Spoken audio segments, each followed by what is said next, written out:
The money comes from the Corporation for Public Broadcasting, which is a private nonprofit agency that funds public TV and public radio. The Corporation for Public Broadcasting is funding 5 regional projects. They're going to be regional news centers, and one of the projects is being led by Kansas City's NPR affiliate, the one in Kansas City, Missouri, KCUR. They're the lead affiliate in this partnership. Other participating organizations include Kansas Public Radio in Lawrence, High Plains Public Radio in Garden City, Kansas, and Amarillo, Texas, the KBIA in Columbia, Missouri, as well as Iowa Public Radio and the Nebraska Public Broadcasting Organization.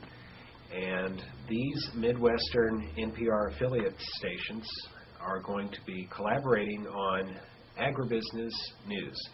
And that just doesn't mean commodities markets and news about the markets. That means agribusiness within the context of the environment, agribusiness within the context of the economy, and agribusiness within the context of society at large. But most of the money, both in this project that's based in Kansas City, Missouri, and the other 4, are going to be creating new staff positions at some of these stations. Now, High Plains Public Radio is not adding a new staff position, and as a result, we're not receiving as much money as some of the other affiliates because most of this grant is towards creating new jobs.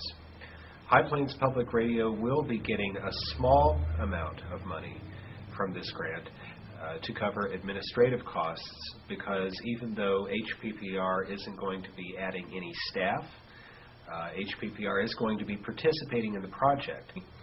We will be getting a little bit of money to cover some administration costs to help HPPR support my efforts and the efforts of Lindsay Fields, who's our reporter up in Garden City, Kansas, in participating in the project.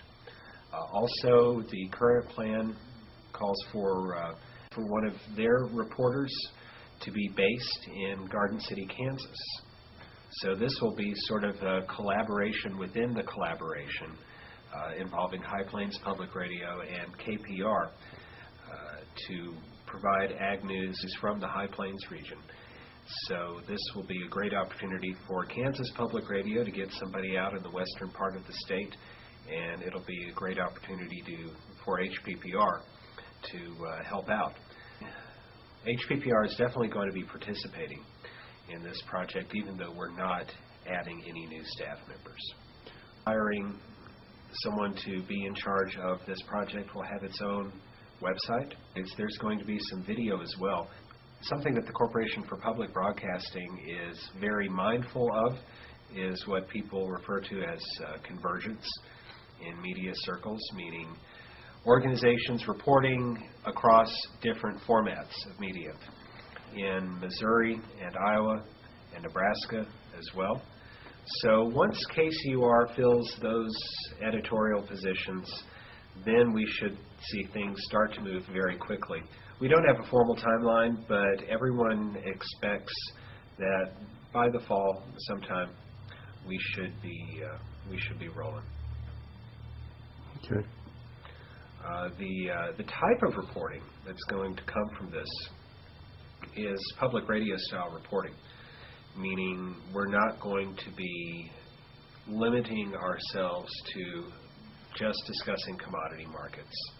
We're going to be discussing the ways that agribusiness intersects with other issues, other economic issues, and other social issues. Here in the High Plains region, some of the things that make us different are concerns about water.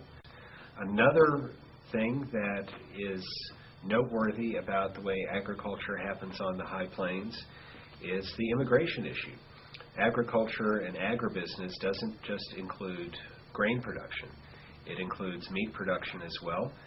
Most of the nation's fed cattle come from the High Plains region. We also obviously have obviously meat packing plays a big role in our economy.